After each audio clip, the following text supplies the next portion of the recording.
서울의 밤은 언제나처럼 화려했다. 홍대의 한 시끌벅적한 고깃집. 이제 막 런칭한 웹툰 프로젝트의 성공을 축하하는 회식 자리는 그야말로 열광의 도가니였다. 오한희 작가님 아니, 이제는 어시스트 딱지 떼고 진짜 오 작가님이라고 불러야겠네. 자, 이 잔 받으라고 팀장이 외치는 소리와 함께 왁자지껄한 웃음소리가 터져나왔다. 그 중심에는 27살의 웹툰 작가 어시스턴트 오한이가 있었다. 지난 6개월간 그녀는 이 프로젝트를 위해 밤낮 없이 매달렸다. 부족한 잠, 식은 커피, 그리고 손목에 파스 자국. 그 모든 고통이 오늘 이 한 잔의 소맥과 동료들의 환호성으로 보상받는 기분이었다. 에이, 팀장님도 참, 저는 그냥 어시스트일 뿐인데요. 한이는 손사래를 치면서도 입가에 번지는 미소를 숨기지 못했다. 그녀는 술이 약했지만 오늘만큼은 거절하고 싶지 않았다. 기분 좋은 알코올이 온몸에 퍼지며 딱딱하게 굳어있던 어깨의 긴장을 풀어주었다. 그녀의 뺨은 복숭아빛으로 물들었고 눈은 평소보다 반짝였다. 무슨 소리? 이번 스토리 아이디어 사실상 한희 씨가 다 낸 거나 마찬가지잖아. 우리 팀 에이스. 맞아 오 작가. 데뷔 길만 걷자. 칭찬과 격려가 쏟아질수록 한이 앞에 술잔도 빠르게 비워졌다. 세상이 즐겁게 빙글빙글 돌기 시작했다. 고된 현실, 불투명한 미래에 대한 걱정은 저 멀리 안드로메다로 날아간 듯했다. 지금 이 순간 그녀는 세상에서 가장 행복한 사람이었다. 시간이 얼마나 흘렀을까. 회식이 파하고 한이는 거의 반쯤 정신이 나간 상태로 팀장이 잡아준 택시에 몸을 실었다. 비틀거리면서도 그녀는 꾸벅꾸벅 인사를 잊지 않았다. 팀장님, 감사합니다. 제가 나중에 꼭 대박나서 소고기 사드릴게요. 차가 그녀가 사는 최신식 오피스텔 앞에 멈췄을 때 그녀는 기분 좋게 취한 상태였다. 이곳은 그녀가 지난 몇 년간 어시스트로 일하며 악착같이 모은 돈으로 겨우 얻은 그녀의 유일한 자부심이자 사치였다. 물론 아직 대출금이 산더미처럼 남아있었지만 로비를 비틀거리며 통과한 그녀는 엘리베이터 버튼을 눌렀다. 띵 하는 소리와 함께 문이 열리고 그녀는 안으로 풀썩 들어섰다. 그리고 문이 막 닫히려던 찰나 묵직한 저음이 들려왔다. 잠깐 닫히던 문이 다시 열리고 한 남자가 안으로 들어섰다. 권태준, SI그룹의 최연소 CEO이자 한이의 바로 앞집 1302회 사는 남자. 한이는 그를 몇 번 마주친 적이 있었다. 쓰레기를 버리러 나갈 때, 혹은 새벽에 편의점에 갈 때. 그는 언제나 완벽한 수트 차림에 조각상처럼 차가운 얼굴을 하고 있었다.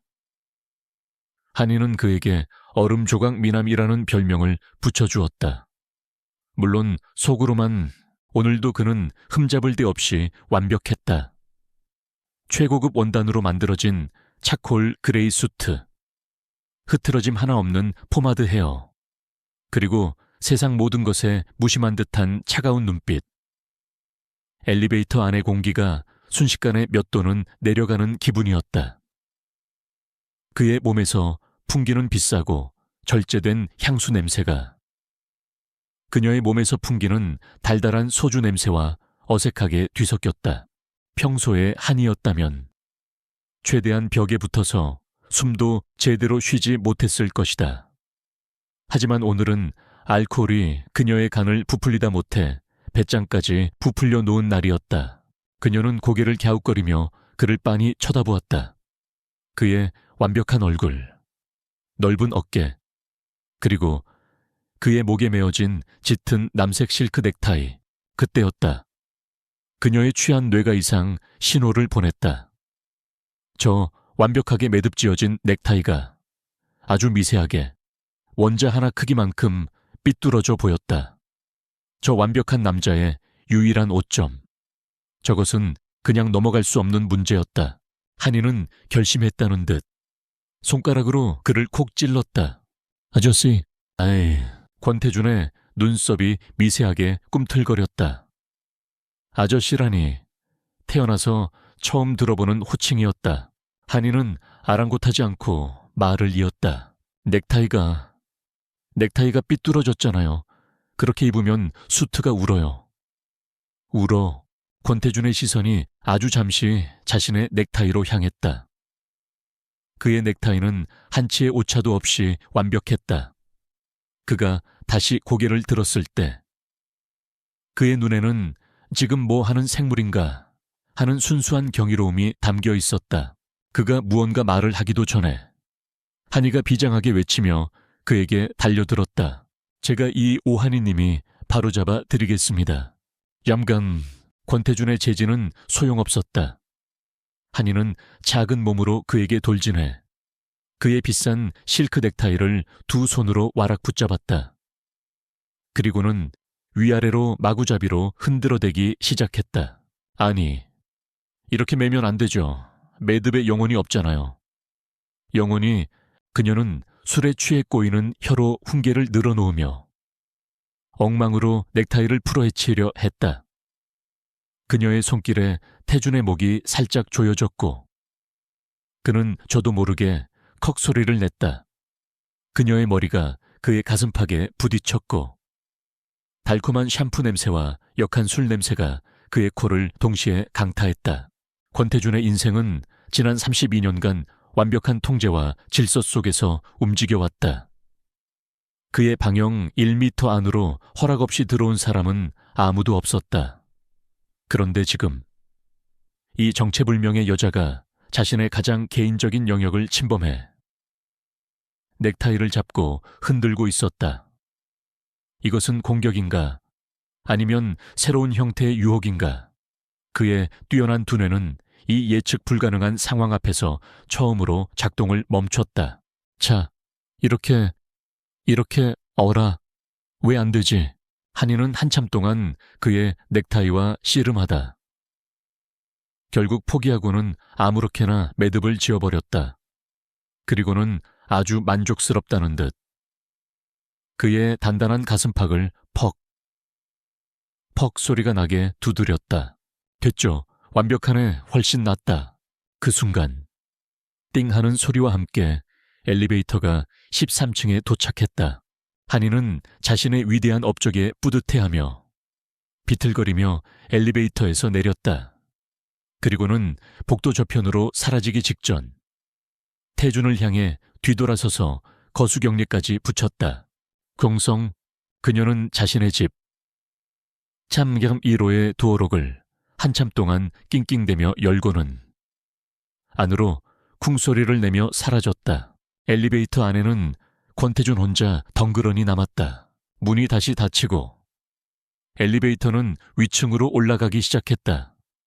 그는 마치 시간이 멈춘 것처럼 그 자리에 못 박혀 서 있었다.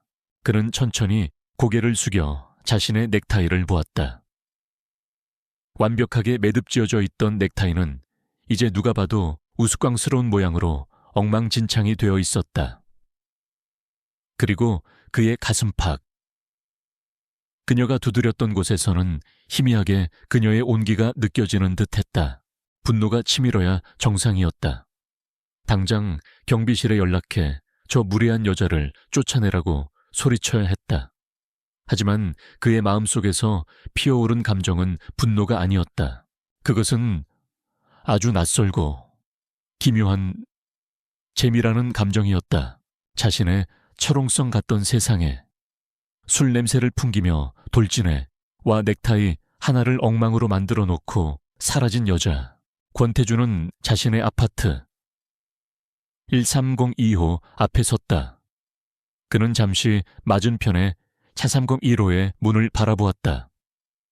그의 얼음장 같던 입가에 지난 몇 년간 단 한 번도 나타난 적 없었던 아주 희미한 미소가 스쳐 지나갔다.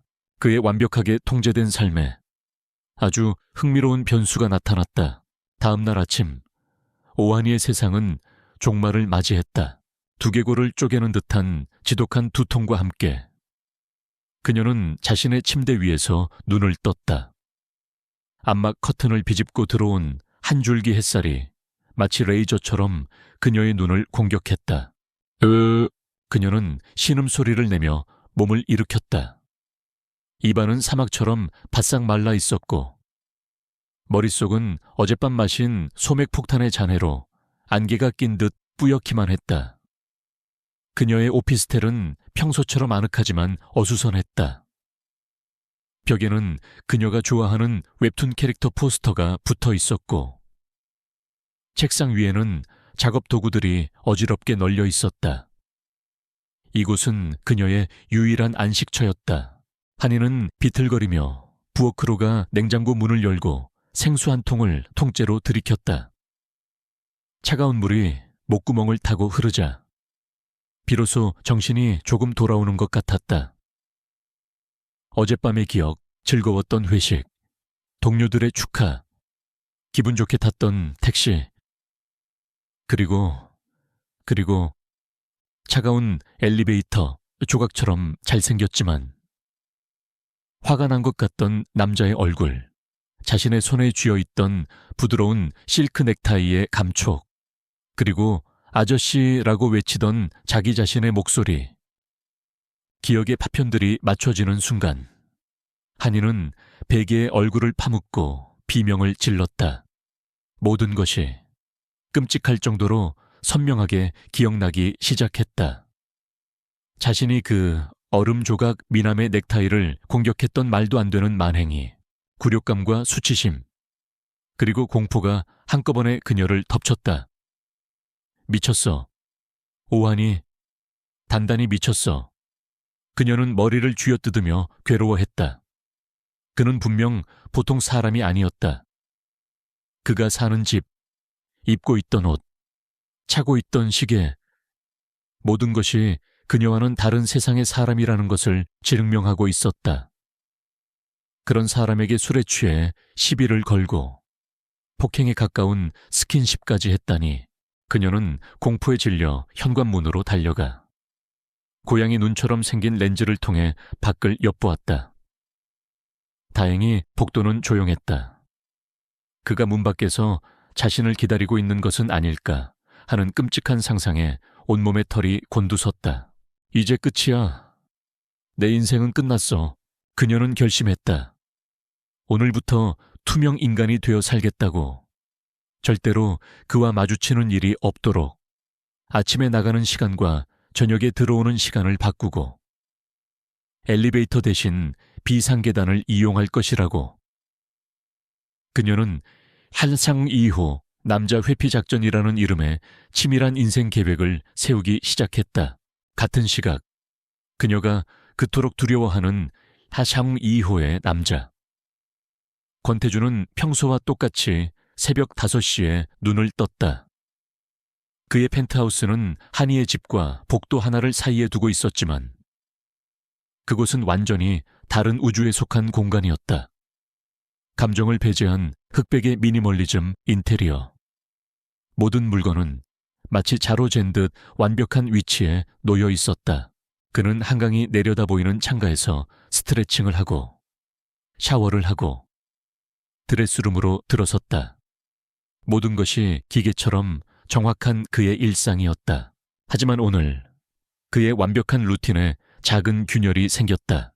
수십 개의 넥타이가 정렬된 서랍을 열었을 때 그의 시선은 한 곳에 머물렀다. 어젯밤 그 여자에게 공격당했던 바로 그 남색 실크 넥타이. 그는 자신이 벗어서 화장대 위에 아무렇게나 던져놓은 그것을 집어들었다. 잘 훈련된 군대 갔던 그의 넥타이들 사이에서 그것은 유일하게 구겨지고 흐트러진 이질적인 존재였다. 넥타이 끝에서는 아주 희미하게 그녀의 샴푸 냄새와 달콤한 소주 냄새가 섞여 나는 것 같았다. 그는 이 쓸모없어진 천조각을 당장 쓰레기통에 버려야 했다. 하지만 어째서인지 그는 그것을 서랍 맨 안쪽에 조심스럽게 넣어두었다. 그 자신도 설명할 수 없는 지극히 비논리적인 행동이었다. 그의 머릿속에서 어젯밤의 장면이 다시 재생되었다. 술에 취해 붉어진 얼굴, 반짝이던 눈동자, 그리고 아저씨라고 외치던 당돌한 목소리, 분노는 전혀 느껴지지 않았다.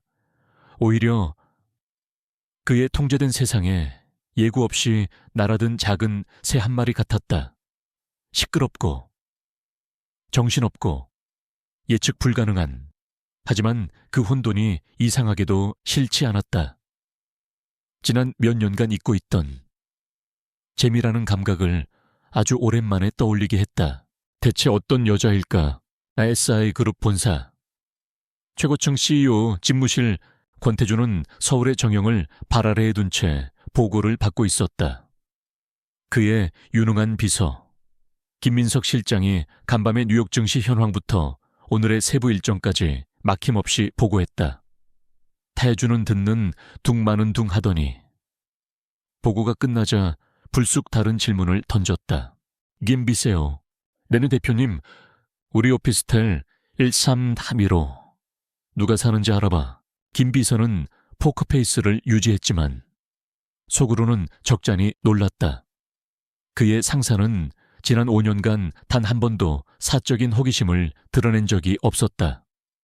그것도 자신의 이웃에 대해서.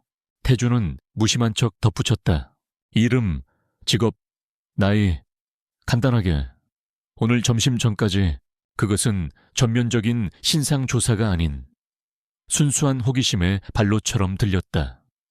김비서는 알겠습니다 라고 짧게 대답하고는 조용히 집무실을 나섰다. 한편 자신의 집에서 자가격리 아닌 자가격리를 하던 오한이는 죽을 맛이었다. 그녀는 회사에 감기 몸살이라고 둘러대고 병가를 냈다. 도저히 그 남자가 활보하고 있을지도 모르는 건물 밖으로 나갈 용기가 나지 않았다. 그녀는 친한 친구에게 메신저로 지난밤의 만행을 털어놓았다. 나 어떻게 유유 앞집 남자한테 완전 미친 짓 했어. 유유, 돌아온 친구의 답장은 그녀의 속을 더욱 뒤집어 놓았다. 아크키안 대박 잘생겼다며 그린라이트 아냐. 그린라이트는 무슨 레드카드 감이지. 한이는 머리를 쥐어뜯으며 괴로워했다. 그녀는 기분 전환을 위해 자신의 개인 작품 폴더를 열었다. 언젠가 정식 작가로 데뷔하겠다는 꿈을 꾸며 틈틈이 그려온 웹툰 콘티들이었다. 하지만 그림에도 전혀 집중이 되지 않았다. 복도에서 작은 소리만 들려도 심장이 철렁 내려앉았다.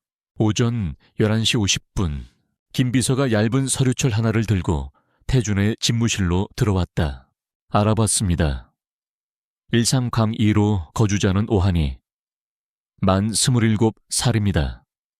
직업은 웹툰 플랫폼인 오늘툰 소속의 어시스턴트 작가입니다.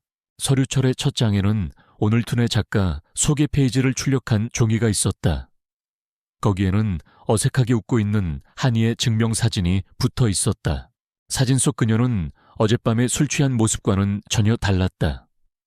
동그랗고 선한 눈, 다부지게 담은 입술, 고된 현실에 조금은 지쳐 보였지만 그 안에는 자신의 꿈을 향한 열정과 총기가 분명하게 서려 있었다.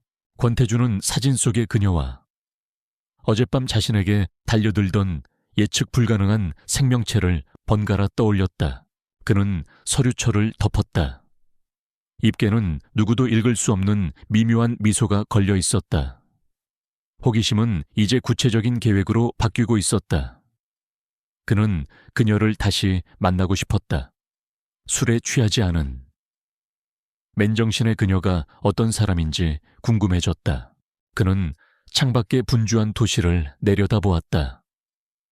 수많은 사람들이 자신의 욕망을 위해 치열하게 움직이는 곳. 그 속에서 아주 흥미롭고 혼란스러운 변수 하나를 발견했다. 오한이의 기나긴 후회의 아침은 끝났다. 하지만 그녀도 모르는 사이 그녀의 인생을 뒤흔들 거대한 파도의 서막이 이제 막 오르고 있었다. 그날 이후 오하니의 삶은 첩보 영화를 방불케 했다. 그녀의 최우선 임무는 일라팜이 기호 남자와의 접촉을 원천 봉쇄하라는 것이었다. 그녀는 벽에 시간표까지 그려붙였다.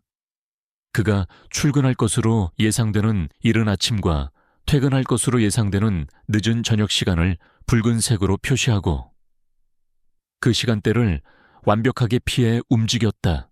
그녀의 주된 이동 경로는 엘리베이터가 아닌 13층과 1층을 잇는 비상계단이었다.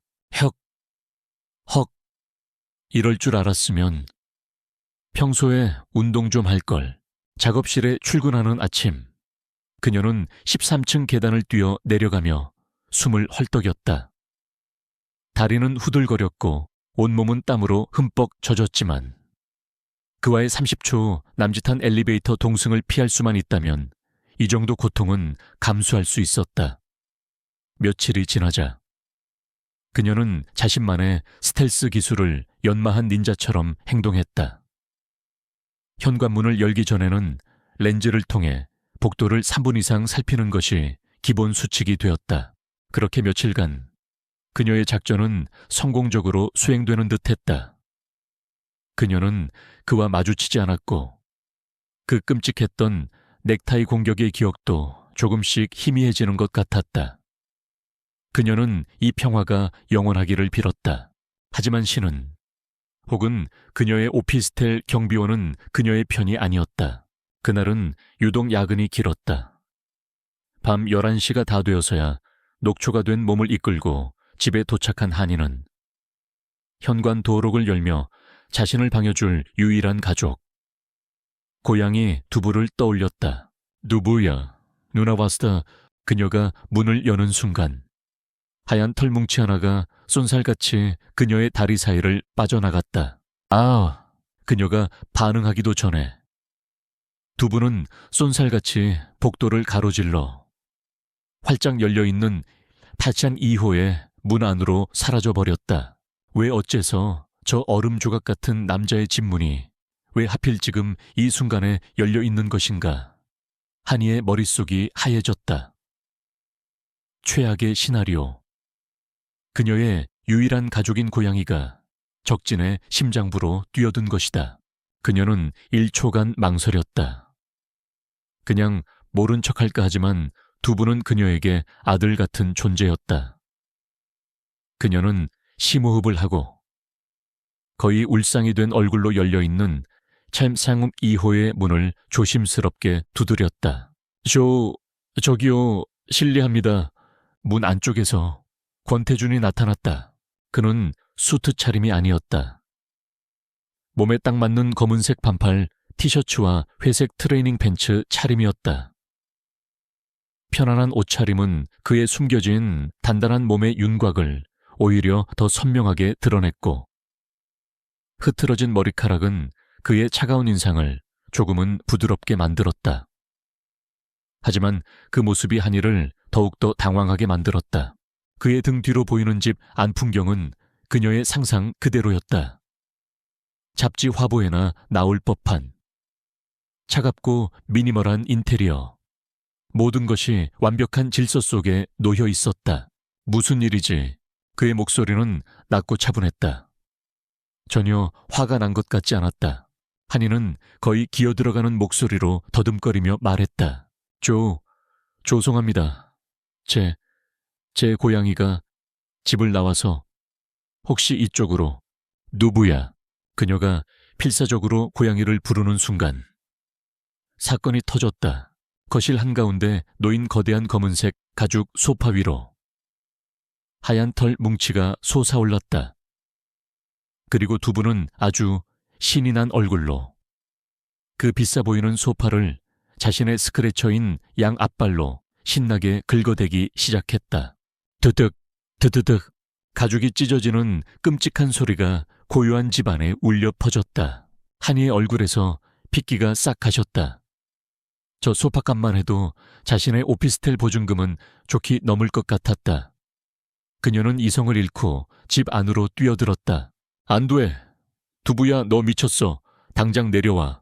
그녀는 권태준의 완벽한 질서의 공간 한가운데에서 자신의 고양이와 처절한 추격전을 벌이기 시작했다. 그녀의 가방이 바닥에 나뒹굴었고 머리는 산발이 되었다. 그야말로 혼돈의 현장이었다. 한참의 사투 끝에 그녀는 겨우 두부를 품에 안는 데 성공했다. 그녀는 망연자실한 얼굴로 소파를 보았다. 최고급 가죽 위에는 선명하게 세 줄의 스크래치가 새겨져 있었다. 이제 정말 끝이었다. 그녀는 엉망이 된 몰골로 일어나 고개를 숙이고 사죄할 준비를 했다. 전 재산을 팔아서라도 소파값을 변상해야 할지도 몰랐다. 하지만 권태준의 반응은 예상과 완전히 달랐다. 그는 화를 내는 대신 팔짱을 낀 채 이 모든 상황을 그저 지켜보고 있었다. 그의 표정은 분노가 아니었다. 곤란함과 아주 깊고 숨길 수 없는 재미가 뒤섞인 표정이었다. 그가 입을 열었다. 그의 목소리는 놀라울 정도로 부드러웠다. 고양이 이름이 두부. 네. 한이는 너무 놀라 바보 같은 대답밖에 할 수 없었다. 하얗고 말랑하게 생겨서 그런가 그는 소파에 스크래치를 한 번, 그리고 그녀의 품에 안겨 하악질을 하는 두부를 한 번 쳐다보더니 대수롭지 않다는 듯 말했다. 소파는 괜찮아. 어차피 바꿀 때가 됐었어. 거짓말. 저 소파는 누가 봐도 방금 산 것처럼 새 것이었다. 그의 예상치 못한 관대함은 차라리 화를 내는 것보다 한이를 더 불안하게 만들었다. 그녀는 어찌할 바를 모르고 그저 서 있기만 했다.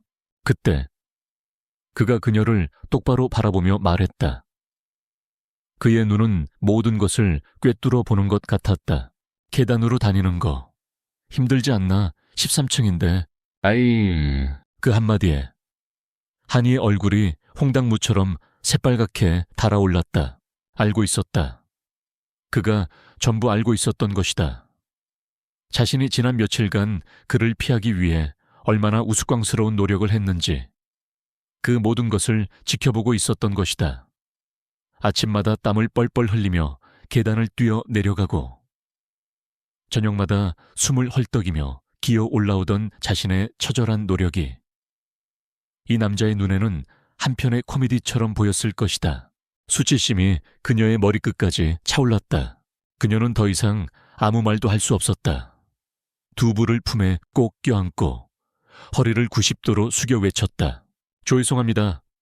정말 죄송합니다. 그리고는 도망치듯 그의 집을 빠져나왔다. 권태준은 자신의 집 문 앞에 서서 맞은편 1301호로 허둥지둥 사라지는 그녀의 뒷모습을 바라보았다. 그는 천천히 고개를 돌려 자신의 소파에 선명하게 새겨진 세 줄의 스크래치를 내려다보았다. 그리고 지난 몇 년간 단 한 번도 그의 얼굴에 나타난 적이 없었던 진짜 웃음이 터져나왔다. 고양이는 재앙이었고 저 여자는 혼돈 그 자체였다. 그리고 그는 그 모든 순간을 진심으로 즐기고 있었다. 피할 수 없던 이웃은 이제 잊을 수 없는 존재가 되어버렸다. 권태준의 하루는 언제나 전략과 숫자로 이루어져 있었다. 그가 주재하는 SI그룹의 콘텐츠 전략 회의실. 공기마저 날카로운 긴장감으로 가득 차 있었다. 현재 웹툰 시장의 트렌드는 로맨스 판타지와 학원물입니다. 저희가 투자할 플랫폼 AO의 대표작들을 분석한 결과 콘텐츠 전략팀장이 스크린에 온갖 데이터와 그래프를 띄우며 보고를 이어갔다. 모두가 안정적인 수익을 보장하는, 하지만 어디선가 본 듯한 예측 가능한 선택지들이었다. 권태준은 팔짱을 낀 채 미동도 없이 보고를 듣고 있었다. 그의 포커페이스 아래에서 어떤 생각이 오가는지 아무도 읽을 수 없었다. 보고가 끝나자 그가 처음으로 입을 열었다. 뭔가 새로운 거 없어. 회의실의 온도가 1도쯤 내려갔다. 신선하고 예측 불가능하고 그래서 사람들을 완전히 빠져들게 만들 만한 거, 그런 건 없냐는 말이야. 팀원들은 당황했다. 언제나 리스크를 최소화하고 가장 안전한 투자만을 추구하던 대표님이었다. 예측 불가능이라는 단어가 그의 입에서 나온 것만으로도 놀라운 일이었다. 이 모든 것이 오하니에게 접근하기 위한 그의 큰 그림이라는 것을 이 자리에 그 누구도 알지 못했다. 그는 회의를 마치고 집무실로 돌아와 김 비서를 불렀다. 어제 말했던 오늘툰의 오하니 작가. 그 사람 개인 작품 포트폴리오를 검토해봐. 비공식적으로. 누구도 모르게. 알겠습니다. 대표님, 유능한 김 비서는 반나절도 되지 않아. 한이가 과거 여러 플랫폼에 공모했다가 낙방의 쓴맛을 보았던 작품들의 포트폴리오를 구해왔다. 그날 밤 태주는 자신의 서재에서 처음으로 그녀의 진짜 세계를 마주했다. 그녀의 작품은 조선시대를 배경으로 한 동양풍 판타지였다. 몰락한 왕가의 후예인 소녀 검객과 인간으로 둔갑한 구미호의 운명적인 사랑과 복수를 다룬 이야기. 그림체는 아직 다듬어지지 않아 조금은 거칠었지만 그 안에는 사람을 끌어당기는 폭발적인 에너지가 있었다. 매력적인 캐릭터, 탄탄한 세계관, 그리고 페이지를 넘길수록 궁금해지는 예측 불가능한 전개. 그는 순식간에 그녀의 이야기에 빠져들었다. 이것은 단순한 낙서가 아니었다. 그녀의 열정과 재능, 그리고 그녀의 영혼이 담긴 진짜 작품이었다. 술에 취해 넥타이를 공격하고 고양이를 앞세워 소파를 찢어놓던 그 혼돈의 이웃이 아니었다. 그는 숨겨진 보석을 발견한 기분이었다. 그녀에 대한 단순한 호기심은 이제 그녀의 재능에 대한 순수한 경외심으로 바뀌고 있었다. 그는 이 보석을 세상 밖으로 꺼내주고 싶었다. 물론 그 과정에서 그녀와 더 가까워질 수 있다면 더할 나위 없겠지만 다음 날 태주는 콘텐츠 팀에 직접 지시를 내렸다. 오하니 작가에게 정식으로 연재 계약을 제안하도록. 조건은 업계 최고 수준으로 맞춰. 단, 내 이름은 절대 언급하지 마. 이건 회사의 공식적인 결정이어야 하니까. 그 시각 한이는 오늘툰 작업실에서 정신없이 마감 작업을 하고 있었다. 유명 작가의 그림에 배경을 그리고 색을 입히는 일. 언제나처럼 그녀는 거대한 톱니바퀴 속의 작은 부품처럼 느껴졌다. 정식 작가의 꿈은 멀기만 했다. 잠시 휴식을 위해 컴퓨터 메일함을 열었을 때 그녀는 자신의 눈을 의심했다. 발신 에세이, 컬처 앤 콘텐츠. 제목, 오하니 작가님께 웹툰 신규 연재 제안에 건 SI 그룹.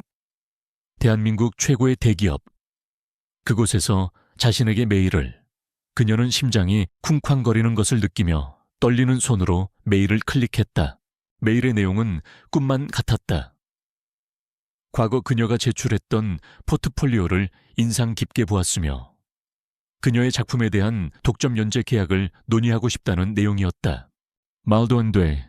한이는 소리내어 중얼거렸다. 그녀는 메일을 10번도 더 읽었다. 이것은 스팸 메일이 아니었다.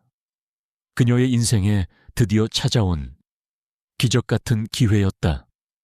그녀는 저도 모르게 주먹을 불끈 쥐었다. 세상을 다 가진 듯한 기쁨에. 지난 며칠간 샴상 2호 남자 때문에 마음 졸였던 일은 까맣게 잊어버렸다. 약속한 날, 한이는 생애 처음으로 SI그룹 본사 건물에 발을 들였다. 그녀는 옷장에서 가장 아끼는, 하지만 여전히 소박한 원피스를 꺼내 입었다. 거대한 빌딩의 위용에 주눅이 들었지만 그녀는 자신의 꿈을 위해 용기를 냈다. 회의실에서 그녀를 맞이한 에싸마의 콘텐츠 팀은 지극히 프로페셔널했다. 그들이 제시한 계약 조건은 그녀의 상상을 훨씬 뛰어넘는 것이었다. 업계 신인 작가에게는 파격적인 수준의 계약금, 안정적인 월급 형태의 원고료, 그리고 전폭적인 마케팅 지원까지. 한이는 이 모든 것이 현실이라는 게 믿기지 않았다. 모든 것이 완벽했다. 마지막 순간 팀장이 미소를 지으며 그 한마디를 하기 전까지는 이번 계약은 특별히 저희 권태준 대표님께서 오 작가님의 재능을 높이 평가하시고 직접 지시하신 건입니다. 권태준, 그 이름이 번개처럼 한이의 뇌리에 내리꽂혔다. 권태준, 그녀의 이웃, 그녀가 넥타이를 공격하고 소파를 망가뜨렸던 바로 그 남자. 순간 그녀의 머릿속에서 모든 것이 잘못된 방식으로 짜 맞춰졌다. 이것은 그녀의 재능에 대한 평가가 아니었다. 이것은 동정이었다. 혹은 불쌍한 이웃을 향한 부자의 값싼 자선행위. 어쩌면 그날의 무례에 대한 돈으로 그녀를 길들이려는 오만한 복수일지도 모른다. 그녀의 온몸을 휘감았던 기쁨은 순식간에 차가운 얼음으로 변했다. 그녀의 자존심에 깊은 상처가 났다. 한이의 얼굴에서 핏기가 가셨다. 하지만 그녀의 눈은 분노로 타오르기 시작했다. 그녀는 자리에서 벌떡 일어났다. 죄송하지만 이 계약은 못하겠습니다. SI팀 직원들의 얼굴에 당황한 기색이 역력했다. 신인 작가가 그것도 업계 최고의 조건을 눈앞에 두고 거절을 하다니. 네 혹시 조건이 마음에 안 드시는 부분이라도. 한이는 그들을 똑바로 쳐다보며 말했다. 그녀의 목소리는 작았지만 단호했다. 조건은 제게 과분할 정도로 좋습니다. 하지만 저는 동정이나 적선은 받지 않습니다. 제 그림은. 그런 식으로 팔고 싶지 않아요. 그녀는 짧게 고개를 숙여 보이고는 그대로 회의실을 나와버렸다. 뒤에서 그녀를 붙잡는 목소리가 들렸지만 돌아보지 않았다. 회의실에 남겨진 SI팀은 전대미문의 사태에 그저 넋을 잃고 서 있을 뿐이었다. 그 소식은 곧바로 권태준에게 보고되었다. 김 비서는 믿을 수 없다는 목소리로 그녀가 계약을 거절했으며 동정은 받지 않는다는 말을 남기고 떠났다고 전했다. 보고를 들은 권태준은 화를 내지 않았다. 대신 그의 얼굴에 아주 느리고 흥미로운 미소가 번지기 시작했다. 그는 논리적으로 그리고 프로페셔널하게 그녀에게 접근하려 했다. 하지만 그녀는 순수하고 예측 불가능한 감정으로 그 모든 것을 되받아쳤다. 생각보다 훨씬 더 복잡하고 훨씬 더 자존심이 강한 여자였다. 그는 의자의 등을 깊숙이 기댔다. 그녀에게 황금 동아줄을 내려주었더니 그녀는 그 줄을 잘라 그의 얼굴에 던져버렸다. 이것은 실패가 아니었다. 이것은 도전이었다. 오한이 정말 보통이 아니군. 게임은 이제 막 훨씬 더 재밌어지기 시작했다. 오한이가 던져놓은 예측 불가능한 폭탄에 권태준의 일상은 즐거운 혼란에 빠져들었다. 그는 그녀가 거절한 계약서를 서재 책상 위에 올려두고 가끔씩 그것을 들여다보곤 했다. 수천억짜리 계약서에도 눈 하나 깜짝 안 턴 그가 이 어린 작가의 당돌한 거절이 담긴 종이 앞에서 번번이 발걸음을 멈췄다. 김 비서는 이유를 알 수 없는 대표의 행동에 고개를 갸웃거릴 뿐이었다. 태준의 직업적인 흥미와 개인적인 호기심이 뒤섞여 들끓던 어느 날 그의 개인적인 세계에 또 다른 압력이 가해졌다. 바로 그의 할아버지 SI그룹의 창업주인 권 명예회장이었다. 태준아, 유라랑은 잘 돼가고 있느냐? 수화기 너머로 들려오는 할아버지의 목소리는 여전히 정정했다. 태준은 관자놀이를 지그시 누르며 대답했다. 비즈니스 파트너로서 잘 지내고 있습니다. 이놈 아직도 그런 소릴 유라만한 애가 어디 있다고. 아직도 딴청이야. 다음 주에 유란의 아트 재단에서 여는 자선 갈라. 알고 있지. 올해는 반드시 유라 파트너로 참석해서 좋은 모습 보여주도록 해. 박유라, 아림미술관의 최연소 관장이자 정재계의 모든 혼맥 중심에 서 있는 여자. 그녀는 태준이 속한 세계가 그에게 강요하는 질서와 합리성, 그리고 전략적 동맹의 상징과도 같은 존재였다. 그녀는 아름답고 유능했으며 야망이 넘쳤다. 하지만 그녀에게서는 어떤 온기도 예측 불가능한 생명력도 느껴지지 않았다. 그녀는 잘 만들어진 완벽한 인형 같았다. 할아버지의 압박에 태주는 숨이 막혔다. 그의 머릿속에 자신의 소파를 엉망으로 만들고 자신의 황금 같은 제안을 단칼에 거절했던 옆집 여자의 얼굴이 떠올랐다. 바로 그 시각. 박유라는 자신의 왕국, 아림미술관의 관장실에 앉아 있었다. 군더더기 하나 없는 흰색 원피스는 그녀의 우아하고 지적인 분위기를 더욱 돋보이게 했다. 그녀는 차분한 목소리로 큐레이터들에게 업무를 지시하고 있었다. 하지만 그녀의 아름다운 얼굴 뒤에는 자신이 원하는 것은 반드시 손에 넣고야마는 강한 집념이 숨어 있었다. 그녀는 권태중과의 파트너십이 몇 년째 제자리 걸음인 것에 조바심을 느끼고 있었다. 그녀는 더 이상 기다리지 않고 직접 움직이기로 결심했다. 그녀는 다음 주에 있을 자선갈라의 기부자 명단 서류를 핑계 삼아 그의 오피스텔로 직접 찾아갔다. 박유라의 값비싼 외제차가 오피스텔 지하 주차장에 멈춰 섰을 때 마침 재활용 쓰레기를 버리기 위해 집을 나선 오한이와 마주쳤다. 한이는 페인트가 살짝 묻은 헐렁한 티셔츠에 무릎 나온 트레이닝 팬츠 차림이었다. 엘리베이터를 기다리던 두 여자의 모습은 그야말로 극명한 대조를 이루었다. 한쪽은 파리의 패션쇼에서 막 걸어 나온 듯한 완벽한 상류층 여성이었고, 다른 한쪽은 동네 슈퍼에나 어울릴 법한 후줄근한 차림의 평범한 여성이었다. 13층 엘리베이터 문이 열리고 두 사람은 복도에서 다시 마주섰다. 박유라는 132 2호로, 오한이는 132 1호로 향했다. 유라가 막 태준의 집 초인종을 누르려던 순간 132 1호의 문이 먼저 열렸다. 그리고 뒤이어 132 2호의 문도 열렸다. 복도에 울리는 소리를 듣고 나온 권태준이었다. 세 사람이 좁은 복도에서 마주섰다. 어머, 태준 씨, 마침 잘 됐네요. 근처에 왔다가 서류 드릴 게 있어서요. 유라는 언제 준비했는지 모를 사랑스러운 미소를 지으며 자연스럽게 태준의 팔에 자신의 손을 올렸다. 연인 사이처럼 다정한 모습이었다. 그리고는 한이를 마치 그 자리에 없는 투명 인간처럼 완벽하게 무시했다. 한이는 쥐구멍에라도 숨고 싶은 심정이었다. 저렇게 아름답고 우아한 여자, 저런 사람이 권태준의 옆자리에 어울리는 사람이겠지.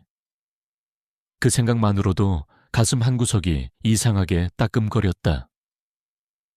그녀는 이 어색한 자리에서 벗어나기 위해 서둘러 자신의 집으로 들어가려 했다. 그럼 저는 이만... 한이 씨, 그녀를 멈춰 세운 것은 권태준의 목소리였다. 그가 자신의 이름을 부르자 한이는 심장이 쿵 내려앉는 것 같았다. 그녀가 그를 돌아보자 유라의 눈썹이 미세하게 치켜 올라갔다. 저 남자가 저 후줄근한 여자의 이름을 알고 있다고 태준은 무슨 생각인지 두 사람을 서로에게 소개했다. 아마도 유라의 노골적인 무시와 소유욕에 대한 반발이었을 것이다. 인사하죠. 이쪽은 아림미술관의 박유라 관장, 그리고 이쪽은 내 이웃인 오한이 씨. 그는 내 이웃이라는 단어에 자신도 모르게 살짝 힘을 주어 말했다. 그제야 유라는 한이에게 시선을 돌렸다. 그녀는 머리부터 발끝까지 한이를 훑어보며 입술은 웃고 있었지만 눈은 전혀 웃고 있지 않은 표정으로 말했다. 아, 이웃이셨구나. 어쩐지 그 한마디에는 수만 가지의 뜻이 담겨 있었다. 어쩐지 이런 곳에 이런 차림의 여자가 있더라니. 노골적인 무시와 경멸이 담긴 아주 잘 벼려진 칼 같은 말이었다. 한이는 그 말의 날카로움에 심장이 베이는 듯한 통증을 느꼈다. 그녀는 더 이상 그 자리에 서 있을 수 없었다. 그녀는 어색하게 고개를 숙여 보이고는 계단으로 도망칠 생각조차 하지 못한 채 엘리베이터 버튼을 눌렀다. 엘리베이터를 기다리는 몇 초가 몇 시간처럼 느껴졌다. 등 뒤에서 두 사람의 나지막한 대화 소리가 들려왔다. 마침내 도착한 엘리베이터에 허둥지둥 올라타며 문이 닫히는 틈으로 그녀는 보았다. 자신의 말에 웃음을 터뜨리는 박유라와 그런 그녀를 바라보는 권태준의 모습을 두 사람은 완벽한 한 폭의 그림 같았다. 자신과는 전혀 다른 세상의 사람들. 문이 닫히고 한이는 엘리베이터의 차가운 벽에 등을 기댔다. 가슴 속에서 차갑고 무거운 덩어리가 천천히 퍼져나가는 기분이었다. 한편 복도에 남은 유라는 닫힌 엘리베이터 문을 차가운 눈으로 바라보았다. 그리고는 다시 태준을 향해 아무 일도 없었다는 듯 상냥하게 웃었다. 재미있는 이웃이네요. 태준 씨, 그녀의 목소리는 가벼웠지만 그 안에는 이제 막 경계태세에 들어간 암사자의 날카로움이 서려 있었다.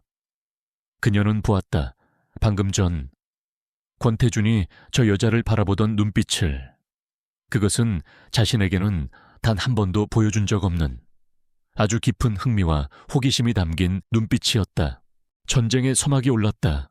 정작 그 전쟁의 중심에 서게 될 오한이는 자신이 그 소용돌이에 휘말렸다는 사실조차 까맣게 모른 채였다. 자선 갈라가 열리는 날은 시시각각 다가오고 있었다. 권태준은 사방에서 조여오는 압박에 머리가 지끈거렸다. 할아버지의 성화. 당연하다는 듯이 파트너가 자신일 것이라 믿는 박유라. 그리고 그들의 관계를 기정사실화하려는 언론까지. 그에게는 이 모든 것을 단번에 뒤집을 강력한 방패가 필요했다. 그리고 그가 떠올린 유일한 방패는 바로 그의 예측 불가능한 이웃, 오한이었다. 그날 밤 그는 망설임 없이 해삼 1호의 초인종을 눌렀다. 더 이상의 탐색전이나 우회는 없었다. 정면 돌파였다. 문이 살짝 열리고 한이는 문틈으로 그를 확인하자마자 경악하며 문을 닫으려 했다. 하지만 그보다 빨리 태준의 단단한 구두 끝이 문틈을 막아섰다. 얘기 좀 하지. 그는 막무가내로 문을 열고 안으로 들어섰다.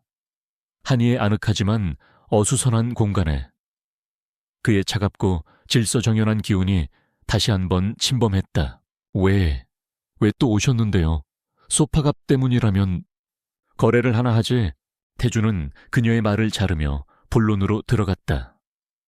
그는 그녀가 지난번처럼 감정적으로 나오지 않도록 철저히 비즈니스적인 태도를 유지했다.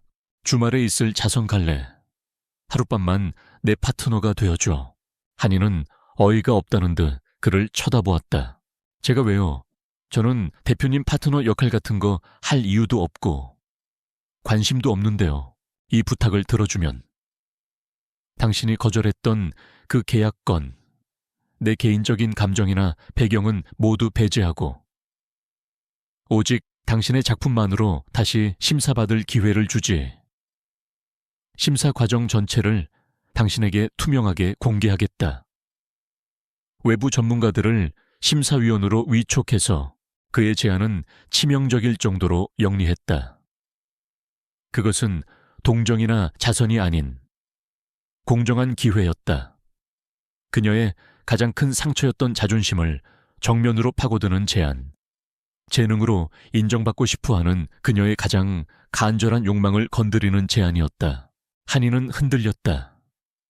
끔찍하게 재수없는 남자지만 그가 제안한 기회는 그녀의 인생을 바꿀 수도 있는 것이었다. 그녀는 한참을 고민하다 결국 마지못해 고개를 끄덕였다. 갈라 당일 저녁 태주는 팀을 보내는 대신 최고급 드레스 한 벌이 담긴 상자만을 그녀의 집 앞에 놓아두었다. 상자 위에는 저녁 유겸씨, 로비에서 보지, 라고 쓰인 심플한 메모가 붙어 있었다. 드레스는 그녀의 이미지와 놀라울 정도로 잘 어울렸다. 화려하지 않으면서도 우아하고 은은한 달빛 같은 아이보리색 실크 드레스였다. 한이는 난생 처음 입어보는 드레스를 입고 거울 앞에 섰다.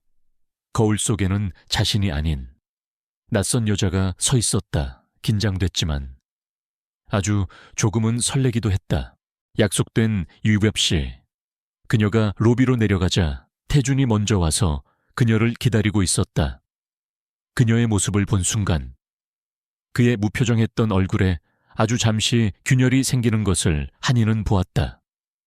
그는 아주 잠깐 숨을 멈춘 듯 했다. 그는 곧 평소의 포커페이스를 되찾았지만 그의 눈빛은 평소보다 훨씬 더 깊어져 있었다. 갈라가 열리는 호텔 연회장은 서울의 모든 상류층이 모인 듯 화려했다. 그들이 함께 들어서자 모든 사람들의 시선이 집중되었다. 특히 당연히 자신이 태준의 파트너일 것이라 생각하고 입구에서 그를 기다리고 있던 박유라의 얼굴은 분노와 모욕감으로 하얗게 굳어졌다. 권 명예회장 역시 못마땅한 표정으로 그들을 쏘아보았다. 한이는 사방에서 날아오는 시선에 숨이 막혔다. 그녀는 저도 모르게 태준의 팔을 꽉 붙잡았다. 그러자 그의 낮고 단단한 목소리가 그녀의 귓가에 들려왔다. 고개 들어. 내가 옆에 있으니 그의 목소리에는 이상한 안정감이 있었다. 한이는 심호흡을 하고 허리를 꼿꼿이 편 채 그와 함께 연회장으로 들어섰다. 문제는 행사의 하이라이트 순서에서 터졌다. 재단이 후원하는 신진 작가들을 소개하는 영상 상영 시간. 사회자의 소개와 함께 스크린이 켜졌지만 화면은 검은색 그대로였고 음향에서는 지지직거리는 소음만 흘러나왔다. 순식간에 연회장이 술렁이기 시작했다. 호텔의 기술팀이 달려들었지만 당황한 그들은 원인을 찾지 못하고 우왕좌왕했다. 행사를 주최한 박유라의 얼굴은 창백해졌다. 모두가 발을 동동 구르고 있을 때 한이의 눈에는 문제의 원인이 보였다. 낡은 장비와 갑작스러운 시스템 충돌은 작은 부족에 시달리는 그녀의 작은 웹툰 스튜디오에서는 일상다반사였다. 저것은 복잡한 시스템 오류가 아니라 프로젝터와 메인 컴퓨터를 연결하는 소스 케이블의 단순한 인식 불량일 가능성이 높았다. 그녀는 모두의 시선이 다른 곳에 쏠린 틈을 타 조용히 무대 뒤편의 기술부스로 향했다. 저기요, 혹시 HDMI 소스 케이블 다시 꽂아보셨어요? 가끔 과부하 걸리면 저절로 인식이 풀릴 때가 있어서 정신이 없던 기술자는 그녀의 말을 흘려듣지 않았다. 그녀의 침착하고 확신에 찬 목소리에 그는 지푸라기라도 잡는 심정으로 그녀가 시키는 대로 했다. 케이블을 뽑았다가 다시 꽂는 순간 언제 그랬냐는 듯이 스크린이 환하게 켜지며 영상이 재생되기 시작했다. 아무도 그녀가 한 일이라는 것을 몰랐다. 기술팀과 처음부터 그녀의 모든 행동을 눈으로 쫓고 있었던 권태준을 제외하고는 잠시 후 호텔 지배인이 박유라와 권태준의 테이블로 와서 사과하며 권 대표님의 파트너 분께서 큰 도움을 주셨다고 넌지시 알렸다. 박유라의 얼굴이 더욱 굳어졌다. 저 천박한 여자가 자신의 파트너 자리를 빼앗은 것도 모자라 자신의 행사를 구원했다는 사실이 그녀를 더욱 비참하게 만들었다. 권태준은 새로운 눈으로 한이를 바라보았다. 그녀는 그저 혼란스러운 예술가가 아니었다. 위기 상황에서 침착했고 실용적인 해결 능력을 갖추고 있었다. 그는 진심으로 감탄했다. 집으로 돌아오는 차 안 어색했던 침묵 대신 묘한 편안함이 두 사람 사이에 흘렀다. 침묵을 깬 것은 태준이었다. 고마웠어. 오늘 그의 목소리에는 가식이 없는 진심이 담겨 있었다. 당신 덕분에 살았어. 여러 가지 의미로 한이는 왠지 모르게 얼굴이 뜨거워지는 것을 느꼈다. 별 말씀을요. 저희 작업실에선 저런 일이 비일비재해서 그녀의 대답에 태준이 소리내어 웃었다. 그가 그녀 앞에서 처음으로 보인 진짜 미소였다. 당신은 정말이지 늘 내 예상을 벗어나는군. 그 칭찬이, 그 미소가 한이의 심장에 작은 파문을 일으켰다. 오피스텔 앞에 차가 멈췄다. 하룻밤의 계약은 끝났다. 하지만 그와 그녀 사이에는 계약서에 없던 새로운 감정이 조용히 싹트고 있었다. 그는 그녀의 새로운 모습을 보았고 그녀는 그의 새로운 미소를 보았다. 거래라는 이름으로 그어진 선이 흐릿하게 번지기 시작했다. 자선 갈라가 끝나고 며칠이 지났지만 그날 밤의 여운은 쉽게 가시지 않았다.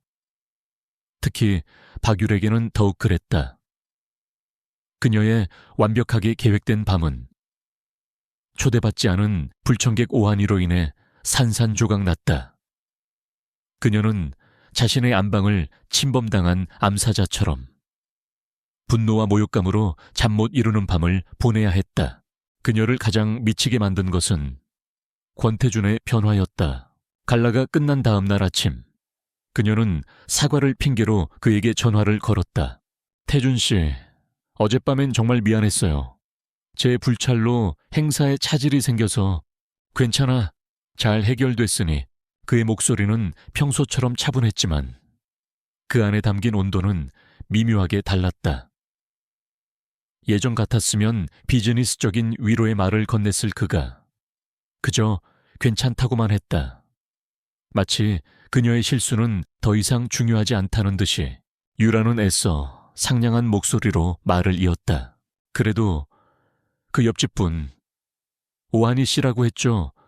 그분 아니었으면 정말 큰일 날 뻔했어요. 다음에 정식으로 감사 인사라도 하고 싶네요.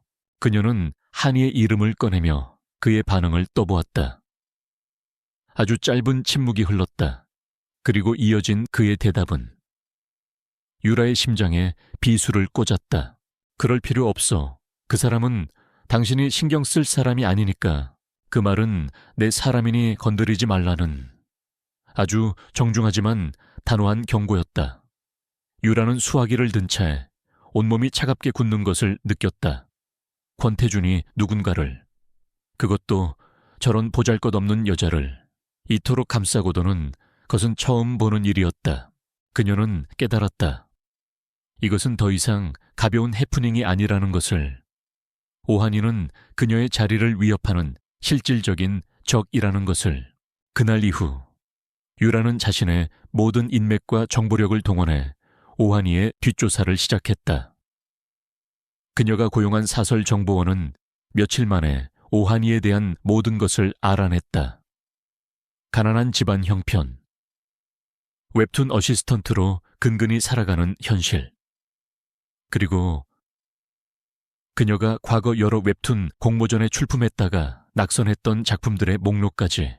유라는 자신의 관장실에서 정보원이 가져온 오한이의 포트폴리오를 경멸적인 눈으로 훑어보았다. 그림체는 촌스러웠고 연출은 미숙했다. 하지만 그녀는 인정해야만 했다. 그 아마추어 같은 그림들 속에 사람의 마음을 끄는 날것의 재능이 숨쉬고 있다는 것을. 특히 조선시대를 배경으로 한 월화의 검이라는 판타지 작품은 비록 완성되지는 않았지만 독창적인 세계관과 매력적인 캐릭터로 유라의 심기를 불편하게 만들었다. 이런 재능 싹을 잘라버려야 해. 질투는 증오가 되었고 증오는 파괴적인 음모로 발전했다. 그녀는 오한이를 사회적으로 완전히 매장시켜버리기로 결심했다. 그녀의 무기는 바로 그녀 자신이 가장 잘 아는 예술계의 생리였다. 그녀는 월화의 검의 시놉시스와 캐릭터 스케치를 들고 한 사람을 찾아갔다. 바로 몇 년 전 혜성처럼 등장해 스타 작가 반열에 오른 이동윤 작가였다. 그는 유라의 미술관이 발굴하고 후원해준 소위 말해 유라의 사람이었다. 그는 재능은 있었지만 야망을 위해서라면 영혼까지 팔 수 있는 남자였다. 청담동의 한적한 카페. 유라는 이동윤 작가 앞에 오한이의 작품 자료를 내려놓았다. 이 작가 누군지 아세요? 이동윤은 자료를 훑어보더니 고개를 저었다. 처음 보는데요. 그림이 좀 촌스럽네요. 이동윤 작가님, 3년 전에 발표했던 데뷔작 황혼의 그림자 말이에요. 유라는 우아하게 커피를 마시며 말을 이었다. 월화의 검이라는 이 아마추어 작품과 설정이 아주 비슷하지 않나요? 몰락한 왕가의 마지막 후에 인간으로 둔갑한 신비로운 조력자, 빼앗긴 왕좌를 되찾기 위한 여정. 이동윤의 얼굴이 순간 굳어졌다. 사실 그의 데뷔작은 흔한 판타지 설정들을 짜깁기한 작품이었다. 세상에 비슷한 설정의 이야기는 널리고 널렸다. 하지만 박유라의 입을 통해 나온 그 말은 단순한 우연의 일치가 아닌 표절이라는 단어를 겨냥하고 있었다. 유라는 기다렸다는 듯이 그의 불안한 심리를 파고들었다. 물론 우연이겠죠. 하지만 대중들은 그렇게 생각하지 않을지도 몰라요. 만약 이 오한이라는 작가가 이동윤 작가님이 자신의 아이디어를 훔쳤다고 주장하기라도 한다면 아주 골치 아파지겠죠. 그것은 교묘한 협박이었다. 이동윤의 얼굴이 하얗게 질렸다. 유라는 만족스러운 미소를 지으며 그의 앞에 당근을 던져주었다. 제가 도와드릴게요. 이 논란을 잠재울, 아니, 오히려 작가님의 입지를 더 단단하게 만들어줄 방법이 있어요. 그녀의 계획은 치밀하고 악랄했다. 그녀는 이동윤 작가가 황혼의 그림자를 구상하던 시기에 가짜 작업 노트와 날짜가 조작된 스케치들을 만들게 했다. 오한이가 월화의 검을 공모전에 제출했던 시기보다 훨씬 더 이전의 날짜로, 그리고 영향력 있는 웹툰 비평가와 기자들을 몇 명 포섭했다. 모든 준비가 끝났다. 이제 남은 것은 오한이라는 재물이 스스로 함정 속으로 걸어 들어오게 만드는 것뿐이었다. 기회는 생각보다 빨리 찾아왔다. 권태주는 약속대로 오한이의 작품에 대한 공정한 심사 자리를 마련했다. SI그룹의 회의실에는 업계에서 가장 권위 있는 웹툰 PD와 평론가들이 심사위원으로 참석했다. 태주는 참관인 자격으로 가장 뒷자리에 앉아 모든 과정을 지켜보았다. 한이는 떨리는 목소리로 자신의 작품 월화의 검에 대해 프레젠테이션을 시작했다. 처음에는 긴장했지만 자신의 작품에 대해 이야기하기 시작하자 그녀의 눈은 열정으로 반짝이기 시작했다. 그녀는 자신이 창조한 세계와 캐릭터에 대해, 밤을 새워가며 구상했던 이야기에 대해 막힘없이 설명해 나갔다. 심사위원들의 반응은 폭발적이었다. 그들은 한이의 독창적인 세계관과 잠재력을 높이 평가했다. 프레젠테이션이 끝나자 박수갈채가 터져 나왔다. 대단하군요. 오 작가님, 이 작품 저희가 당장 계약하고 싶습니다. 수석 심사위원의 말에 한이는 꿈을 꾸는 듯한 기분이었다. 그녀는 자신도 모르게 회의실 맨 뒤에 앉아있는 태준을 바라보았다. 그는 옅은 미소를 띤 채 그녀를 향해 작게 고개를 끄덕여 보였다. 그의 눈빛은 거봐, 당신은 해낼 줄 알았어 라고 말하고 있었다. 그 순간의 교감, 그 따뜻한 신뢰의 눈빛이 한이의 마음을 완전히 녹여내렸다. 하지만 그 행복은 오래가지 않았다. 바로 다음 날 온라인 커뮤니티와 연예 매체를 통해 신인 웹툰 작가 오한이, 이동윤 작가의 데뷔작 표절 의혹이라는 제목의 기사가 터져 나오기 시작했다. 기사에는 두 작품의 유사점을 조목조목 비교하는 내용과 함께 이동윤 작가가 3년 전에 작성했다는 가짜 작업 노트의 사진이 증거로 첨부되어 있었다. 여론은 순식간에 불타올랐다. 재능 있는 신인 작가의 등장은 질투하시기에 눈먼 무명 작가의 파렴치한 범죄로 둔갑해 있었다. 박유라가 계획한 지옥의 서막이 그렇게 올랐다. 다음 날 아침, 오한이는 지난 몇 년 중 가장 행복한 기분으로 눈을 떴다.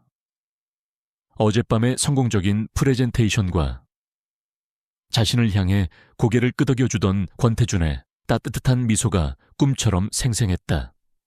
드디어 자신의 이름으로 된 작품을 세상에 내놓을 수 있다는 희망에 온몸의 세포 하나하나가 춤을 추는 것 같았다.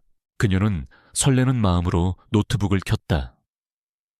동료들의 축하 메시지와 SI그룹의 정식 계약 절차 안내 메일을 기대하며, 하지만 그녀를 맞이한 것은 축하가 아닌 지옥의 아가리였다.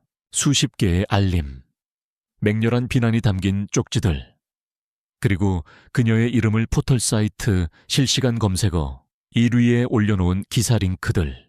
단독 SI그룹이 선택한 신예 오한이 작가, 이동윤 작가의 데뷔작 황혼의 그림자 표절 의혹. 한이의 심장이 바닥으로 곤두박질 쳤다. 그녀는 떨리는 손으로 기사를 클릭했다. 기사 내용은 악의적이고 집요했다. 그녀의 월화의 검과 이동윤 작가의 황혼의 그림자의 유사점을 나열하고 이동윤 작가가 3년 전에 작성했다는 날짜까지 선명하게 찍힌 설정 노트와 캐릭터 스케치를 증거로 제시했다. 거짓말. 이건 거짓말이야. 그녀의 온몸에서 피가 빠져나가는 기분이었다. 월화의 검은 지난 5년간 그녀의 모든 것을 쏟아부은 그녀의 분신과도 같은 작품이었다. 그런데 하루아침에 그것이 더러운 도둑질의 증거가 되어 있었다. 악몽은 이제부터 시작이었다. 휴대전화가 울렸다. 어제까지만 해도 그녀에게 극진한 존대를 하던 SI 콘텐츠 팀장이었다. 그의 목소리는 차갑고 사무적이었다. 오한이 작가님, 유감스러운 소식을 전하게 되었습니다. 이번 표절 논란으로 인해 작가님과의 계약 및 웹툰 런칭은 문제가 해결될 때까지 잠정 보류되었음을 알려드립니다. 잠정 보류. 그것은 사실상의 사형 선고였다. 바로 어제 손에 잡힐 듯 가까워졌던 그녀의 꿈이 신기루처럼 사라져 버렸다. 그녀는 지푸라기라도 잡는 심정으로 오늘 툰 작업실로 향했다. 동료들의 지지와 위로가 필요했다. 하지만 그녀를 맞이한 것은 싸늘한 침묵과 경멸의 눈초리뿐이었다. 어제까지만 해도 그녀를 에이스라고 치켜쓰던 팀장은 다른 사람들의 눈치를 보며 그녀에게 며칠 쉬는 것이 어떻겠냐고 말했다. 사실상의 해고 통보였다. 온라인 세상은 더욱 잔인했다. 익명의 대중들은 신이 난 하이에나처럼 그녀를 물어뜯었다. 어쩐지 듣보잡이더라니. 남의 거 훔쳐서 성공하려고 했네. 역겹다. 이동윤 작가님이 얼마나 고생해서 만든 작품인데 저런 도둑 엑스한테 그림체만 봐도 근본 없는 거 티남. 그녀의 SNS는 순식간에 악플로 뒤덮였고 신상 정보까지 유출되어 온갖 모욕적인 언어의 표적이 되었다. 하지만 한이는 이대로 무너질 수 없었다. 이것은 그녀의 인생 그 자체였다. 그녀는 자신의 결백을 증명하기 위해 싸워야만 했다. 그녀는 밤을 새워 자신의 작업 파일들을 정리했다. 5년 전 처음 월화의 검을 구상했던 시점부터의 모든 스케치와 파일 생성 날짜가 찍힌 원본 파일들을 자신의 블로그에 올렸다. 저는 표절하지 않았습니다. 이것이 저의 결백을 증명하는 증거입니다. 하지만 박유라가 짜놓은 판은 견고했다. 그녀가 매수한 비평가와 기자들은 한이의 증거를 들키고 나서 급조한 가짜 증거라고 몰아갔다. 이미 이동윤 작가의 편에 선 대중들은 그녀의 처절한 항변에 귀 기울이지 않았다. 오히려 그녀를 더욱 파렴치한 거짓말쟁이로 몰아갈 뿐이었다. 한편 이 모든 소식을 보고받은 권태준의 집무실에는 냉기가 흘렀다. 김 비서는 굳은 얼굴로 현재 상황과 이번 스캔들로 인해 SI그룹의 이미지가 입을 타격에 대해 보고했다. 회의에 참석했던 임원들은 모두 당장 오하니와의 관계를 정리하고 공식적으로 손절해야 한다고 주장했다. 리스크가 너무 큽니다. 대표님, 신인 작가 하나 때문에 그룹 전체의 이미지를 실추시킬 수는 없습니다. 모두가 그렇게 말했다. 하지만 권태준의 생각은 달랐다. 그의 눈에는 분노가 서려 있었다. 한이를 향한 분노가 아니었다. 이 비열하고 추악한 판을 짜고 한 사람의 인생을 진흙탕 속으로 몰아넣은 자들을 향한 분노였다. 그는 누구보다 오한이를 잘 알았다. 자신의 작품에 대해 이야기할 때 그녀의 눈이 얼마나 반짝였는지, 그녀의 그림에 얼마나 뜨거운 열정이 담겨 있었는지, 그런 그녀가 표절을 했다는 것은 그에게는 애초에 성립 불가능한 명제였다. 그의 신뢰는 증거가 필요 없는 절대적인 것이었다. 그는 결심했다. 이 진흙탕 싸움에 직접 뛰어들기로. 그는 김 비서에게 얼음처럼 차가운 목소리로 명령했다. 박유라 관장, 그리고 이동윤 작가, 두 사람 주변 인물, 계좌, 통화 내역, 먼지 한 톨까지 남기지 말고 전부 털어와. 지금 당장. 그날 밤 오한이는 자신의 작은 오피스텔에 완전히 고립되었다. 한때는 꿈을 키우던 안식처가 이제는 세상의 모든 비난이 날아와 박히는 감옥이 되어버렸다. 노트북 화면에 떠있는 악플들은 살아있는 독충처럼 그녀의 영혼을 갉아먹었다. 기자들의 전화는 쉴 새 없이 울려댔다. 그녀는 싸웠지만 졌다. 완벽하게. 그녀는 책상 위에 놓인 태블릿을 바라보았다. 그녀의 평생의 꿈. 하지만 이제는 더러운 오물로 뒤덮여 버린 듯했다. 한이는 침대 위로 올라가 머리끝까지 이불을 뒤집었었다. 세상을 차단하고 싶었다. 분노와 절망, 그리고 지독한 외로움에 뜨거운 눈물이 베개를 적셨다. 어둠 속에서 그녀는 세상에 홀로 버려졌다. 권태준의 방역은 조용하지만 신속하고 무자비했다.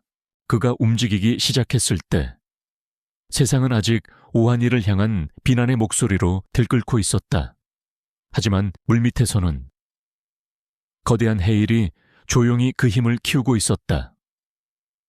SI그룹의 법무팀과 디지털 포렌식팀, 그리고 김 비서가 이끄는 정보팀까지 권태준이 움직일 수 있는 모든 자원이 총동원되었다. 이것은 더 이상 작은 신인 작가의 스캔들이 아니었다.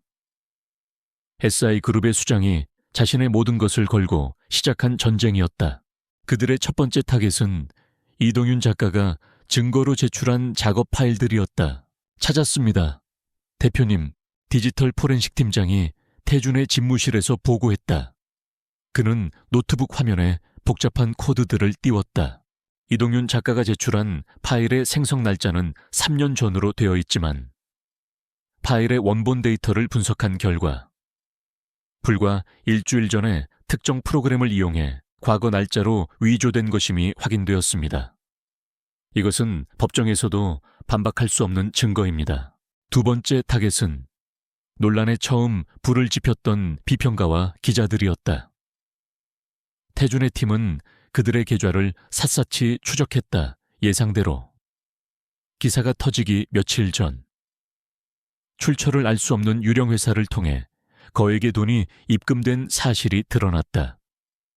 그리고 그 유령 회사의 자금 흐름을 역추적하자 그 끝에는 박유라가 운영하는 아림미술관의 아트 재단이 있었다. 모든 증거는 단 한 사람, 박유라를 가리키고 있었다. 조사가 진행되는 동안 태준은 깊은 불안감에 휩싸였다. 그것은 사업적인 리스크에 대한 불안이 아니었다. 그는 오한이가 걱정되었다. 그는 그녀가 지금 얼마나 깊은 절망 속에서 홀로 싸우고 있을지 상상조차 하기 힘들었다. 그녀의 오피스텔 창문은 며칠째 불이 꺼져 있었다. 그는 당장이라도 그녀의 집 문을 두드리고 싶었지만 섣불리 움직일 수 없었다. 그가 나서는 순간 언론은 대기업 총수가 돈으로 약혼녀의 스캔들을 덮으려 한다는 새로운 프레임을 씌울 것이 뻔했다. 그래서 그는 아주 작은, 자신만이 할 수 있는 방식으로 그녀에게 손을 내밀었다. 그는 늦은 밤, 아무도 보지 않는 시간에 그녀가 좋아하는 단골 가게에서 따뜻한 죽과 수프를 사서 그녀의 집 문고리에 걸어두었다. 밥은 먹고 다녀야지 라는 이름 없는 짧은 메모와 함께 깊은 절망에 빠져 있던 한이는 문고리에 걸린 그 봉투를 발견하고 한참을 그 자리에 서 있었다. 누가 보낸 것인지 알 수 없었다. 하지만 그 차가운 세상 속에서 누군가 자신을 걱정해주는 사람이 있다는 작은 사실 하나가 그녀가 마지막 끈을 놓지 않도록 붙잡아 주었다. 모든 증거를 손에 쥔 날, 태주는 직접 박유라를 찾아갔다. 약속 장소는 그녀의 왕국, 아린미술관의 VIP 접견실이었다. 유라는 여전히 우아하고 자신만만한 모습으로 그를 맞았다. 그녀는 자신이 완벽하게 승리했다고 믿고 있었다. 태준 씨, 어쩐 일이에요? 그 골치 아픈 일은 잘 정리되어 가나요? 그녀는 마치 한이를 걱정하는 척 위선적인 연기를 펼쳤다. 태주는 대답 대신 테이블 위에 태블릿 PC 하나를 올려놓았다. 그리고 영상을 재생했다. 포렌식 팀이 이동윤의 파일 조작을 증명하는 기술적인 브리핑 영상이었다. 영상을 보는 내내 이동윤의 얼굴은 하얗게 질려갔다. 뒤이어 그는 두 번째 서류 파일을 테이블 위로 미끄러뜨렸다. 기자들과 비평가들에게 흘러들어간 검은 돈의 흐름도였다. 모든 화살표의 끝은 박유라를 향하고 있었다. 그제야 유라의 완벽한 가면이 깨지기 시작했다. 이게 다 뭐야? 태준 씨 설마 저 계집의 말만 믿고 나를 의심하는 거야? 그녀가 한이의 이름을 입에 올리는 순간 태준의 눈빛이 칼날처럼 차가워졌다. 그 사람 이름 네 더러운 입에 함부로 올리지 마. 그의 목소리는 조용했지만 그 안에 담긴 분노는 접견실의 공기를 얼려버릴 듯했다. 내온 단 한 번도 그 사람의 재능을 제대로 보려고 하지 않았어. 처음부터 그저 네 자리를 위협하는 방해물, 벌레 같은 존재로만 봤지. 네가 한 짓은 한 사람의 인생과 꿈을 송두리째 짓밟아버린 정신적인 살인이나 마찬가지야. 그의 말은 유라의 심장을 후벼 팠다. 그녀는 더 이상 아무 말도 하지 못했다. 태주는 그녀에게 마지막 통보를 날렸다. 선택해. 언론 앞에서 네 모든 죄를 자백하고 오한이 작가에게 무릎 꿇고 사죄할 건지, 아니면 이 모든 증거를 가지고 검찰에서 추잡한 꼴을 보일 건지. 옆에서 벌벌 떨고 있던 이동윤은 그 자리에서 무릎을 꿇고 용서를 빌기 시작했다. 모든 것을 잃은 유라는 완전히 무너져 내렸다. 그날 저녁, 한이는 어둠 속에서 멍하니 앉아 있었다. 문고리에 걸려있던 죽을 아무 맛도 느끼지 못한 채 숟가락으로 떠먹고 있었다. 그때 그녀의 휴대전화가 맹렬하게 울리기 시작했다. 속보 알림이었다. 속보 이동윤 작가. 웹툰 표절 논란은 자작극. 신인 작가에 대한 질투심 때문에. 눈물의 사죄 기자회견. 단독 아린미술관 박유라 관장. 이번 사태에 대한 책임 통감하고 관장직 정역 사퇴 발표. 한이는 자신의 눈을 의심했다. 기사를 읽고 또 읽었다. 눈물이 쏟아지기 시작했다. 억울함과 슬픔, 그리고 안도감이 뒤섞인 눈물이었다. 끝났다. 지옥 같던 시간이 드디어 끝났다. 그 순간 그녀의 집 초인종이 울렸다. 그녀는 퉁퉁 부은 눈으로 현관문을 열었다. 문 밖에는 권태준이 서 있었다. 그는 걱정과 안도, 그리고 아주 깊고 부드러운 감정이 뒤섞인 눈으로 그녀를 바라보고 있었다. 그의 손에는 그녀가 가장 좋아하는 디저트 가게의 작은 케이크 상자가 들려 있었다. 죽만 먹으면 기운 없으니까 그의 무심한 듯 다정한 목소리가 그녀의 무너진 마음을 파고들었다. 거대한 폭풍은 끝났다. 이제 그들 두 사람의 진짜 이야기가 시작될 시간이었다. 박유라의 가면이 벗겨지고 이동윤의 거짓이 만천에 드러났다. 지옥 같던 폭풍이 지나간 후 세상은 오한이에게 등을 돌렸던 것보다 더 뜨거운 관심과 응원을 보내기 시작했다. 그녀의 웹툰 월화의 검은 정식 연재가 시작되자마자 폭발적인 인기를 끌며 단숨에 플랫폼 1위로 올라섰다. 절망의 나락으로 떨어졌던 그녀는 하루아침에 2025년 최고의 신데렐라가 되어 있었다. 하지만 그 모든 환호와 찬사 속에서도 한이는 여전히 자신의 작은 오피스텔 안에서 홀로 있었다. 그날 밤 그녀의 집 초인종이 울렸다. 문을 열자 그곳에는 권태준이 서 있었다. 그녀가 가장 절망적이었던 바로 그날 밤처럼 그의 손에는 달콤한 케이크 상자가 들려 있었다. 어색한 침묵 속에서 그녀는 그를 집 안으로 들였다.